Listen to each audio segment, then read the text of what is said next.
Hub de l'emploi. Avec le Hub de l'emploi, travailler en Israël dans votre métier ne sera plus un rêve. Restez connectés. Votre vie va changer. Une émission présentée par Cathy Chukroun. Salut à tous, bienvenue. Nous sommes ensemble pour une émission un peu spéciale du Hub de l'emploi parce qu'on a choisi aujourd'hui de vous donner, de donner plutôt la parole à Mordechai. Bonjour Mordechai. Bonjour. Voilà, on est ravis de vous accueillir. En plus, on vous dit encore Mazal Tov parce que vous êtes fraîchement arrivé en Israël. Ça fait 8 mois que vous êtes là. Exactement, je suis arrivé mi-janvier. Alors par contre, il va falloir parler plus près du micro. Vous rapprochez bien le micro de votre bouche. Voilà, très bien. Donc vous êtes arrivé au mois de janvier. Exactement, oui, mi-janvier. Et votre vie a changé. Complètement. On mais ment elle avait pas. déjà changé avant, en rencontrant mon épouse. Mais là, c'était encore un autre changement. Un autre changement. Alors, juste pour résumer un petit peu votre parcours. Donc, vous avez été pendant 10 ans trader en matière première. Vous avez fait des millions de chiffres d'affaires. En tout cas, votre chiffre d'affaires se comptait en millions de dollars. Ensuite, vous avez été acheteur en produits pétroliers pour la centrale d'achat Leclerc. Donc, tout ça, c'est en Exactement. France, évidemment. Et un jour, un beau jour, on va dire, vous avez décidé, avec votre famille, de faire votre alliance. Exactement. Alors, pour des raisons multiples et variées, j'imagine. Oui, pour beaucoup de raisons. Donc, la première, c'est que était plutôt idéologique, puisque mes parents, donc nés à Tunis, avaient le choix à l'époque de partir soit en Israël, soit en France. Et bon, il s'est trouvé qu'ils sont partis en France et dans une ville un peu particulière, puisque à l'époque, ils savaient que Rachi était né à Troyes et donc ils se sont dit bon bah il y a sûrement des Juifs là-bas, on va aller à Troyes. Donc voilà. Donc je suis né à Troyes. Mauvaise pioche. Voilà, non, c'est très bien. Non, je plaisante, mais bon. Voilà. Ok. Donc je suis, oui, mauvaise pioche par rapport à Par Israël. rapport à Israël, ouais. Exactement. Donc voilà, donc je suis né à Troyes, j'ai fait mes études là-bas et après, enfin la raison c'est pourquoi on a fait notre alia, c'est que voilà, se dire que si mes parents avaient eu le choix de partir en Israël ou en France, ils ont choisi la France, bah je souhaitais justement revenir sur notre terre et offrir à mes enfants et à nos générations futures voilà, une vie en Israël. Ok, donc ça a été la motivation aussi. Vous sentiez, vous me l'avez dit en antenne, que l'avenir des Juifs en Europe était quand même pas très glorieux, quoi. Voilà. Alors ça n'a C'est pas pas- été on n'est pas parti de peur, on n'est pas parti de France parce que voilà, on craignait quelque chose. On est parti vraiment par plaisir et Par aussi sionisme. par sionisme. Et le fait qu'aujourd'hui, on peut partir en France de façon délibérée, si on a un bien immobilier, on peut le vendre et partir voilà, comme ça. Et Donc- c'était aussi la deuxième partie, c'était vis-à-vis de nos enfants, puisque donc nous avons 4 enfants. La plus grande a terminé son bac l'année dernière. Et on cherchait une continuation dans ses études et on ne trouvait rien en France qui nous plaisait. En tous les cas pour des Juifs, ça nous convenait pas. Et donc, on a décidé de monter tous en Israël. Alors, monter tous en Israël lorsqu'on est père de famille, voilà, qu'on ne parle pas l'hébreu, qu'on ne lit pas Non. l'hébreu, bien sûr on parle anglais, mais c'est pas un petit peu angoissant? Alors, en fait, donc je parle anglais couramment. Oui, bien Donc- sûr. Donc, par rapport à ça, c'était plutôt un point positif pour trouver un job en Israël. Mais si vous voulez, ce qu'on a cherché par rapport à tous les entretiens qu'on a eus et toutes les familles des anciens Olim Khadashim donc on habite Kfar Saba, ils nous ont tous dit, écoute, ce qui est le plus important pour démarrer, c'est la langue. Si tu n'as pas la langue, c'est pas la peine de continuer. Alors, il y a juste votre fil qui fait un petit bruit dans le micro. Voilà, comme ça sera mieux. Voilà. Donc, par rapport à ça, on a pris conseil de plusieurs Olim, des anciens Olim qui ont fait leur alia il y a 20, 30 ans. Et tous nous ont dit, écoute, on a fait un constat. Voilà, nous, on a démarré trop vite notre vie active et on n'a pas suffisamment travaillé notre hébreu pour être à niveau. Et donc, par rapport à ça, on a fait acte donc Et vous avez dit, moi, voilà. je vais apprendre l'hébreu. Voilà. Et par rapport à ça, on s'est dit, on va démarrer, on va pas commencer par chercher un travail, on va commencer vraiment par les vite et Vite à sérieusement. fond. Et sérieusement. sérieusement. Donc, vous avez été sérieux puisque vous avez fini votre Ulpan en Gimel, on va dire. Enfin, fin de bête, donc Voilà. niveau Gimel. Voilà. Et vous avez parallèlement, évidemment, commencé à chercher du travail. Alors, vous êtes arrivé sur le site Qualita, comment? Alors, un peu par hasard, ce qu'il y a, c'est que, donc, comme je parlais pas... Sur le site du Hub de l'Emploi, Sur le site du Hub de l'Emploi, voilà, exactement. C'est-à-dire que quand on arrive en Israël, on n'a aucune idée de quels sont les moteurs de recherche pour l'emploi en Israël. Vous êtes en France, on connaît bien le système français, etc. On sait exactement où chercher, où sont les annonces. Quand vous arrivez en Israël, vous n'avez aucune idée de où sont les vraies annonces, si vous voulez. Donc, par rapport à ça, je cherchais sur des moteurs de recherche, mais plutôt en français, et je suis tombé sur Qualita. Et donc, dans Qualita, il y a un site qui est l'Hub de l'Emploi. Et à partir de là, j'ai commencé à éplucher toutes les annonces. Et je me suis rendu compte que finalement, ces annonces-là, que Qualita faisait un travail incroyable, c'est qu'ils allaient rechercher sur les sites Internet donc, israéliens les annonces, on va dire, les plus intéressantes qui pourraient convenir à des Olim, et ils les mettent sur leur plateforme en français. En français. Ils les traduisent et les mettent en français. Et après, ils font le lien entre l'employeur qui a déposé l'annonce via le site israélien, Qualita, et le futur employé. Le futur candidat. Donc, vous avez vu des annonces. Ça vous a rassuré? Vous en avez vu une en particulier, peut-être? Alors, en fait, j'en ai pas vu beaucoup. Enfin, j'en ai vu beaucoup, mais il n'y en a qu'une seule qui m'intéressait, qui correspondait... voilà. Et qui me correspondait bien. Et donc, j'y ai répondu sur 2 sites Internet, et notamment celui de Qualita. Alors, il se trouve qu'après avoir répondu à l'annonce, vous n'avez pas eu de nouvelles. Voilà, aucune Personne nouvelle. ne vous a rappelé. Voilà, Pendant combien de temps? Pendant 3 semaines à peu près. Okay. Il y a pas eu j'ai pas eu de retour. Et donc, ça vous a énervé? Non, je suis de nature calme, donc il n'y a pas de problème. Le stress, c'est quelque chose que je gère bien, okay, donc il n'y a pas de problème. Donc j'ai contacté Qualita, puisqu'ils proposent au LIM de faire un entretien d'une demi-heure avec Reuven Adam, donc, qui est le directeur pour les Olim, pour placer les Olim dans les entreprises. Responsable du placement au sein du Hub de l'Emploi, tout à fait. Voilà. Et donc, j'ai eu un entretien d'une demi-heure avec lui. Je lui ai exposé, je lui ai expliqué un petit peu ce que je faisais en France, ce que je recherchais. Et notamment, j'ai trouvé une annonce qui me plaisait bien. J'y ai répondu, mais je n'ai pas eu de nouvelles. Et à la suite de ça, je lui ai présenté mon CV. Il m'a dit, écoute, tu sais quoi, il y a une formation de rédaction de CV, je te propose d'y participer. Alors, ce qui est intéressant, je vous coupe, mais on va revenir à l'atelier CV, bien sûr. Ce qui est intéressant, c'est que quand il a vu votre CV, il s'est dit, c'est sûr que s'il a envoyé ce CV, moi, je vous fais l'envers du décor, il n'a pas été pris, quoi. Le CV, même s'il est très compétent, si lui est très compétent, son CV ne reflète pas du tout justement ses compétences, et ils ont dû jeter à la poubelle le CV. Et c'est exactement ce qui s'est passé, puisque Reuven Adam, ça, il ne vous l'a peut-être pas dit, il a appelé justement l'entreprise, et ils nous ont dit, mais attendez, je ne comprends pas, vous avez un candidat exceptionnel qui correspond exactement à ce dont vous avez besoin. Pourquoi vous ne le répondez pas? Elle dit, mais quel candidat? De quoi tu parles? Ce CV? Mais non, mais il était déjà parti aux oubliettes. Exactement. Donc, il vous a proposé l'atelier CV. Donc, j'y suis allé.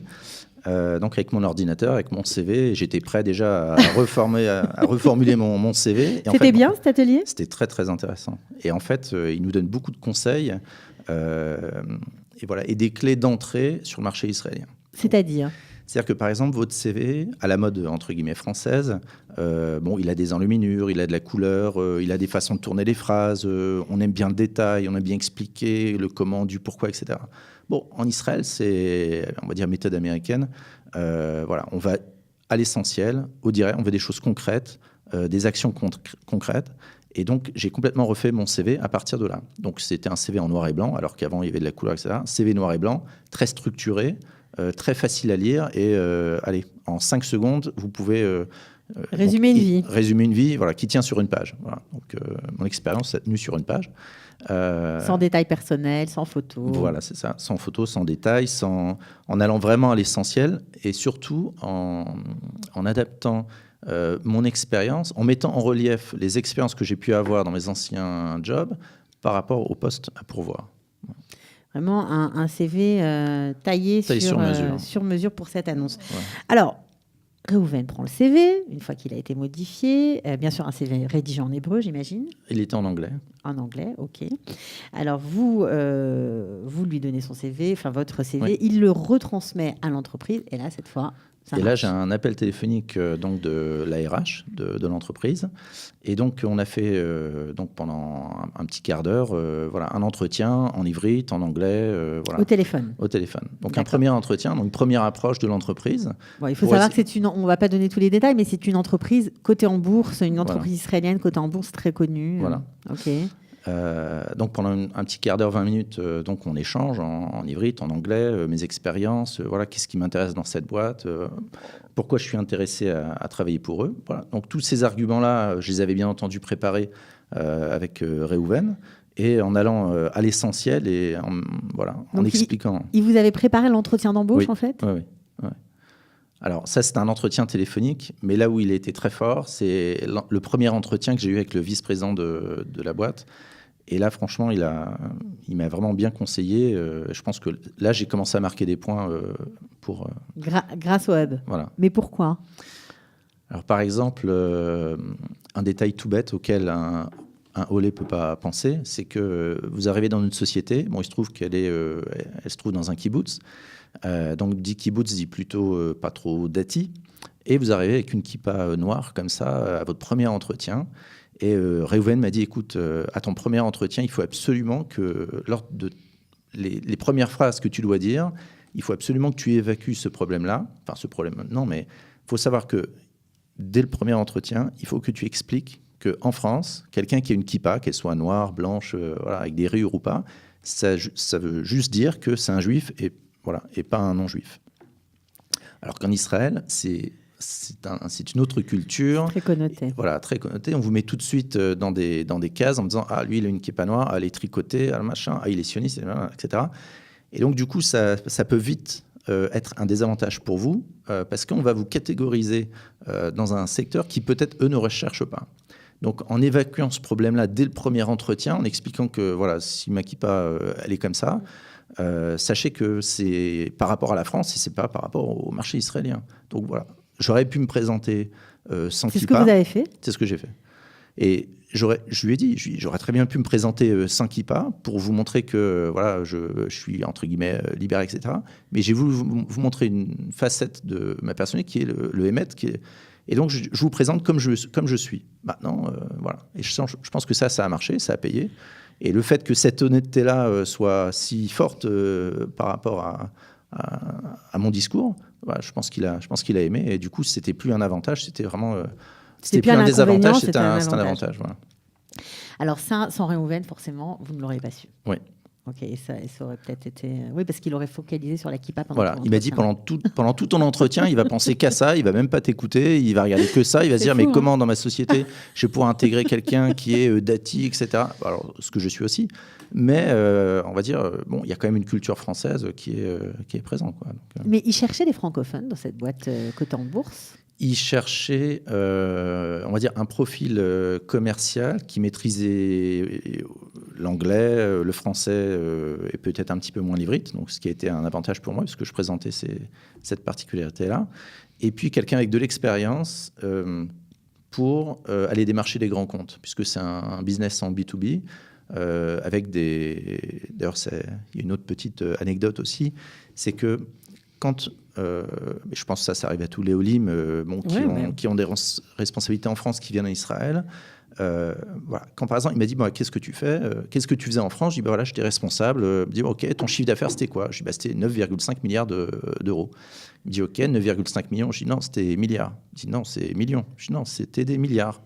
Il dit mais c'est pas possible. Mais si, je vous le dis. Et en fait, ça impressionne et limite, ça peut jouer contre vous. Parce qu'il se dit, mais qu'est-ce que quelqu'un qui était responsable d'autant d'un chiffre d'affaires aussi important va venir faire dans une société chez nous? Et là aussi, il faut désamorcer, il faut trouver des arguments. Voilà, donc ça, avec Reuven... C'est Reuven aussi qui vous avait préparé à ça? Voilà. Et ça, c'est un détail quand même très... Non, mais c'est très important. C'est très important. Parce que ça peut être une porte de sortie assez rapide pour ce job-là. Oui, donc, ça veut dire que vous êtes trop qualifié pour nous, voilà. Vous n'avez rien à faire avec nous. Voilà, exactement. Et donc, qu'est-ce qui vous a donné comme piste pour désamorcer ce genre de crainte, on va dire? Alors, en fait, ce qui est important, c'est que le client qui représente 9 milliards d'euros ou 10 millions ou 100 000 euros, pour moi, c'est un client qui a la même importance. et je vais attacher autant d'importance à un petit client qu'à un grand client. Voilà. Et donc ça, c'est un argument fort pour montrer que voilà, c'est pas en fonction de son chiffre d'affaires que je vais adapter mon discours. C'est que mon discours, il est le même, quel que soit le client que j'ai en face de moi. Ils n'ont pas l'habitude. Voilà. Forcément, c'est un petit pays en même temps, Israël. Bien sûr. Et puis s'ils cherchent à se développer, voilà. on comprend. Alors ensuite, comment ça s'est passé ? Donc après, après l'entretien téléphonique, j'ai eu un entretien avec le vice-président de la société. Et là, pendant 1 heure, donc on a échangé en ivrite, en anglais, enfin peut-être 80% en anglais quand même, sur mes motivations, voilà, et essayer d'expliquer un peu le poste. Voilà. Et là aussi, il y a une question qui était très importante que m'a soufflé Réhouven et auquel je n'avais pas pensé. Et qui aussi, je pense, a fait mouche, c'est la personne qui était à ce poste auparavant, donc a été remerciée. Et moi, en fait, je n'osais pas poser la question qu'est-ce qui a fait que la personne a été remerciée. Parce que vous étiez trop bien élevé à la française. Voilà, c'est ça. Et en fait, Réhouven m'a dit écoute, non, pas du tout. Voilà, c'est une question comme une autre. Il faut la poser de façon directe, sans détour et sans. Voilà.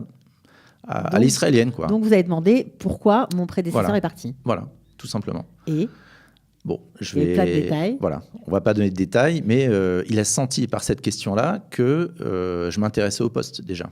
Parce que le fait qu'une personne ne convienne pas, c'est important de savoir qu'est-ce qui n'a pas fonctionné pour éviter de répéter ces erreurs-là. Oui, c'est toujours très constructif, on va dire. Les critiques dans la société israélienne sont toujours très constructifs. Il ne faut pas l'oublier. C'est très concret, mais c'est toujours dans un but positif. Voilà, c'est ça. Voilà. Ce qui est un peu différent. C'est complètement différent de la France, de la bien sûr. mentalité européenne, ça c'est sûr. Alors ensuite. Donc ce deuxième entretien avec le vice-président s'est très bien passé. Et après, j'ai eu un autre entretien avec le président et la DRH de la société, plus le vice-président. Donc là, c'était un entretien qui a duré à peu près 1h30. Et là encore, on réargumente, on réexplique, etc. Et je vais vous donner une petite anecdote très, très amusante. C'est que le président, entre guillemets, a voulu me piéger. Il me sort un produit qui est très, très technique, avec beaucoup de technologie dedans. Il le pose sur la table comme ça. Il me dit, alors vends-moi ce produit-là. Alors, il me dit, en plus, si tu veux, tu peux très bien sortir pendant une petite demi-heure, le temps que tu prépares tes argumentaires, etc. Tu peux sortir. Et puis, quand tu es prêt, tu nous le dis, on t'attend. Voilà, et tu reviens et tu me vends ce produit-là. Donc, c'était le président qui me posait la question. Donc, j'ai dit, écoutez, je pense que je n'ai pas besoin de réfléchir, je n'ai pas besoin de sortir non plus, ni besoin de prendre une demi-heure. Je vais vous expliquer très simplement comment vendre ce produit-là. Je dis, la première chose, c'est que c'est un produit qui est très technique, avec beaucoup de technologie. Et si j'adapte mon discours qui va être très technique, je vais perdre mon acheteur. C'est-à-dire, en l'occurrence, je m'imaginais un client européen. Donc je dis la première chose déjà, c'est de bien comprendre tous les aspects techniques de ce produit-là et de tout ce vocabulaire technique et tous ces avantages que peut avoir ce produit-là, il faut le retraduire dans un langage que peut avoir l'acheteur. Simple. Voilà, un langage simple. Et il ne faut surtout pas se perdre dans les détails en disant tu comprends avec la 3G, etc. On va vite le perdre. Donc tout mon argumentaire va être basé sur des mots que mon interlocuteur va pouvoir comprendre. Et bon, ça lui a plu. Parce que l'erreur, c'était de tomber dans le détail. De dire, alors, allez, c'est une boîte bleue. Avec ça, vous pouvez le brancher. Vous allez faire des économies de 3,2. Voilà, donc c'était l'erreur, je pense, à ne pas faire. Et voilà. Donc je lui ai vendu le produit comme ça en me disant, la première chose, c'est que je me mets à la place de l'acheteur et je me dis, voilà, j'ai quelqu'un en face de moi, il veut me vendre un produit, il faut que je comprenne au moins ce qu'il en est, qu'est-ce qu'il veut me vendre. Voilà, donc je lui ai expliqué. Vous avez désamorcé la question comme ça. Voilà, exactement. Okay. Alors ensuite, vous avez passé cette étape-là. Donc cette étape-là est passée. C'est long, dites-moi. Réhouven nous avait préparé. Il nous a dit, ça va pas être facile. Voilà, c'est un long chemin. Sache qu'il y a plusieurs étapes et que ça peut prendre plusieurs mois. Ça a pris combien de mois ? De mai jusqu'à juillet. D'accord. 2 mois et demi. Ok. Donc ensuite, l'étape suivante. Donc l'étape suivante, ils m'ont demandé d'aller passer des tests chez un psychologue qu'ils avaient choisi. Et donc j'ai été à Ramat Gan passer un test chez un psychologue pendant 5 heures, non-stop, avec un questionnaire en face à face avec le psychologue et après devant un ordinateur. En anglais ? en anglais, tout en anglais. Et après, des tests psychométriques, psychotechniques, des tests, par exemple, on vous montre un arbre, une photo avec un arbre. On dit, voilà, raconte-nous une histoire sur cet arbre-là. Voilà ce qui s'est passé avant, ce qui se passe maintenant et ce qui se passe après. Voilà. Ou alors d'autres questions. Par exemple, voilà, on a, je sais pas, 10 tonnes de boîtes de Coca-Cola en aluminium qui sont vides. Voilà, trouve-nous plein d'idées sur qu'est-ce qu'on peut faire avec ça. Bon, voilà, c'est des exemples. Et il y avait un autre exemple sur lequel je me suis beaucoup préparé. C'est sur tous les tests de logique. Vous avez, par exemple, des séries, soit numériques, soit les fameux tests psychotechniques. Voilà. Et ça, je m'y suis vraiment préparé. Parce que vous avez des clés pour aller beaucoup plus vite pour répondre à ces questions-là. Et vous êtes préparé sur Internet? J'ai préparé sur Internet. Donc, j'ai été sur YouTube, j'ai regardé le test psychotechnique, psychométrie, etc. Et j'ai trouvé un site, une vidéo, comme ça, pendant une demi-heure, où un directeur d'école vous présentait les 22 ou les 24 différentes possibilités de questions que vous pouvez avoir dans ces tests-là. Et le fait de bien maîtriser chacune des méthodes, ces 22 méthodes-là, vous pouvez aller beaucoup plus vite parce que vous voyez tout de suite quelle peut être la réponse. Voilà. Donc, je m'y suis bien préparé par rapport à ça. Et ça vous a aidé? Énormément. Évidemment. Oui, énormément. Alors ensuite, bingo ou pas encore? Non, pas encore. Toujours pas. La route est longue. Donc, après ce test chez ce psychologue, j'ai été ils m'ont demandé de prendre des références auprès de mes anciens clients et auprès de mes anciens supérieurs hiérarchiques. Ils étaient au courant que vous étiez parti en Israël? Oui. Et je vais vous dire, en plus de ça, c'est que, première chose qui était très importante pour nous, c'est de partir, entre guillemets, proprement. Donc, j'ai donné ma démission. Voilà, j'ai fait mon préavis de 3 mois comme il se devait. Et tout à la fin, je leur ai proposé une petite fête, comme ça. Et je leur ai proposé tout un petit brunch à l'israélienne. Donc, j'avais amené les pitotes, j'ai amené le houmous, etc. C'est rigolo, ça. Voilà, j'ai même amené la bourra, un petit clin d'œil à mes parents qui venaient de Tunisie. Donc, je leur ai fait goûter tout ça, les boulettes de falafel, etc. Donc, il y avait tout. Avec mon épouse, la veille, on avait coupé les concombres, les tomates en petits carrés, etc. Bon, c'était un truc très sympa. Et on voulait leur montrer que, on part en Israël, on veut marquer le coup avec eux, pour leur montrer que, on part avec le sourire, on est content de partir. Bon, il y a une petite larme à l'œil parce que j'ai quand même passé 10 ans dans cette boîte-là. Bien sûr. J'ai appris énormément de choses. J'avais des supérieurs hiérarchiques qui étaient juste incroyables. Ils m'ont beaucoup appris. Et donc c'est à un moment donné, il faut changer de direction. C'est ce qu'on a fait. D'accord. Donc après tout ça. Alors une petite anecdote aussi qui est très importante, c'est que quand par exemple on vous dit par exemple, vous allez être responsable commercial. Donnez-moi un exemple de... Oui, parce qu'on n'a pas précisé, mais vous êtes aujourd'hui, parce que vous avez bien sûr décroché le job après toutes ces étapes, vous êtes Menael Shivuk Europa, ça veut dire responsable directeur commercial Europe d'une grosse société cotée en bourse en Israël, et vous vendez, on va dire, des produits israéliens, compteurs d'eau un peu spécifiques, j'imagine. Exactement. Voilà.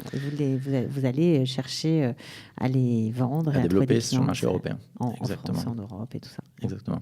Alors, une petite anecdote, c'est que lorsque... j'ai perdu le fil. C'est pas grave, avec moi c'est normal en même temps. Ça me revient. C'est qu'à un moment donné, je postulais pour un poste de commercial, directeur commercial, et il me disait, donne-moi un exemple, qu'est-ce qui me prouve que tu es un bon commercial? Alors là aussi, j'aurais très bien pu donner des détails et passer des heures et des heures à expliquer, il s'est passé telle chose avec beaucoup de détails. En fait, je lui ai donné juste un fait qui s'est passé tout à la fin de mes 10 ans de boîte dans le mouvement Leclerc. Et je lui ai dit, écoutez, c'est bien simple, c'est 2 jours avant que je parte. Il y a un de mes clients qui m'a téléphoné, il m'a dit, écoute, il faut absolument que je te voie avant que tu partes, etc. Il faut qu'on déjeune ensemble, etc. Alors je dis, ok, si tu veux. Alors, donc du coup, le responsable achat était à Rotterdam. Donc on se met d'accord, 2 jours avant mon départ, un midi, il vient, on déjeune ensemble, etc. En même temps, je lui présente mon successeur que j'avais formé pendant 3 mois, etc. Et puis, à la fin du repas, je dis, écoute, merci, c'est très sympathique. je suis vraiment content de t'avoir vu avant de partir, etc. Et je dis, bon, alors maintenant, qui tu vas voir? Puisque j'étais un de ses fournisseurs, il avait d'autres fournisseurs. Et il m'a dit, ah non, mais je vais voir personne. Je dis, mais je comprends pas, t'as fait 4h30 de route, je pense que t'as un planning, tu dois aller voir après d'autres sociétés, etc. T'as dû te faire un planning. Je dis, ah non, pas du tout. Je suis venu juste te voir, je voulais déjeuner avec toi pour te remercier pour toutes ces années dans lesquelles on a travaillé ensemble. Et juste après le repas, je repars au travail. Donc il a fait 4h30 de route en voiture, on a fait le repas ensemble, et après il est reparti bosser. Donc il a fait 9 heures sur la route pour un repas qui a duré 2 heures. Voilà. Ça, en disait long sur votre relation commerciale. Voilà. Donc, c'était, si vous voulez, il n'y avait pas besoin de donner énormément de détails. Je pense que ce fait-là était suffisamment fort pour faire comprendre donc, à la société pour laquelle je vais travailler. Dans ce que vous nous racontez, on comprend que malgré le fait que vous soyez là depuis seulement 8 mois, vous avez tout à fait capté l'essence même de la mentalité israélienne. Voilà. Exactement ça. Et si je suis ici, c'est aussi... Donc j'habite Kfar Saba, à 1 heure d'ici. Voilà. Et à Reuven, je lui ai posé la question, je lui ai dit comment je peux te remercier? Parce que vraiment, tu as fait un travail formidable. Il m'a dit, écoute, si tu peux, est-ce que tu peux venir à Jérusalem? Je lui ai dit, mais il n'y a aucun problème, je viens tout de suite. Voilà. Donc vous êtes venu pour remercier le Hub de l'Emploi de vous avoir aidé et soutenu pendant tous ces mois d'entretien, de recherche d'emploi qui se sont concrétisés par un joli dénouement, parce que vous êtes aujourd'hui embauché dans une superbe société israélienne.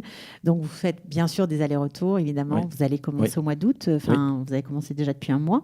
Je vais commencer le 20 août. Ouais, c'est ça. Et voilà, donc vous vouliez remercier. Et je voulais remercier Kalita. Voilà. Et par ce témoignage-là, vous remercier. Remercier également à Moi, j'ai rien fait. Non, mais Kalita d'une façon globale. Parce que je pense que c'était vraiment formidable. Bon, et puis moi, j'espère que votre témoignage donnera du courage peut-être à d'autres qui se préparent, qui sont aussi qui ont de hautes responsabilités en France ou qui sont, on va dire, bien installés, qui ont des jobs intéressants et qui se disent qu'est-ce qui m'attend en Israël? La preuve vivante qu'on peut aussi faire des belles choses et avoir un job à son niveau de responsabilité. Voilà. Merci beaucoup, Mordechai, d'être venu et de nous avoir raconté tout ça. Merci à Kalita. On vous souhaite bonne chance dans vos nouvelles aventures. Et puis, vous allez aussi arriver au milliard de chiffre d'affaires. C'est un objectif, on va dire long terme, mais c'est un objectif. Voilà, ils verront que c'est possible. Mais ils ne connaissent pas les Français, c'est pour ça qu'ils vont être très surpris. Merci, Mordechai. Merci bien. Au revoir. Au revoir. Le Hub de l'Emploi. Avec le Hub de l'Emploi, travailler en Israël dans votre métier ne sera plus un rêve. Restez connectés, votre vie va changer. Une émission présentée par Cathy Choukroun.